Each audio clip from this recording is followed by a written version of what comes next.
কত ভাইয়ের আমরা একটু দেখে নিব আমরা আতরা আর কত বন্ধ রাখুন আর কয়জন এবার আমরা আর আতর মুখ বন্ধ রাখুন না এবার আমরা একসাথে শুরু হবে আমাদের বাইক এখানে শুবে আর আমরা এবার দেখে নেব আতরা আর কত আর ওদের কাছে আমরা ওদের কাছে দেখব আমরা আতো এখানে শুবে আর আমরা এখানে আমরা আহত ভাই সাহেব সবসময় এখানে শুভ আমরা শান্তি চাই দিকে না প্রতিনিয়ত আমরা যুদ্ধ করতেছি হ্যাঁ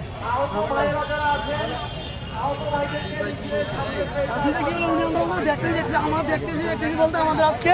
4-5 মাস হয়ে গেছে এখন ওরা দেখতেছি কি দেখবে আমাদের আর আমাদের ভাই একটার উপর একটা লাশ এখন শুইতেছে ওরা দেখতেছে আর কি দেখবে আমাদের বলেন আমাদের একটার উপর একটা লাশ শুয়ে এখন আমরা সেটা দেখবো আতো ভাইরা আমাদের চোখে একটা চোখ আরো দেবো তাও আমরা এগুলো এবার শেষ দেখে সরবো আবার আমরা চোখে একটা দিই চোখ আরেকটা দেবো এবার আমরা হাতের ভাই একটা যেখানে শুয়ে তার সমানের কার একটু থাকবে না বহু সমান থেকে সমান দিচ্ছি আমরা ওর সমানের পরে আমরা বলে স্বাস্থ্য উপদেষ্টা সব বলে মিলে কাজ করে কিন্তু এখন আমাদের কোনো কাজ করে আমাদেরকে নিয়ে এবার দেন আমরা আহতরা এবার মুখ খুলে দিলাম তারা কত ধরে দেবে আহতরা বন্ধ রাখবো আমরা আহতরা কেউ 5 তারিখে যুদ্ধ শেষ হয়েছে আমাদের যুদ্ধ শুরু হয়েছে কেউ আমার বাসা নাই আমার চোখ একটা নেই আমার এখন শরীরে পুরোটা সামনে আর 5টা পুরোটা আমার শরীরে এখন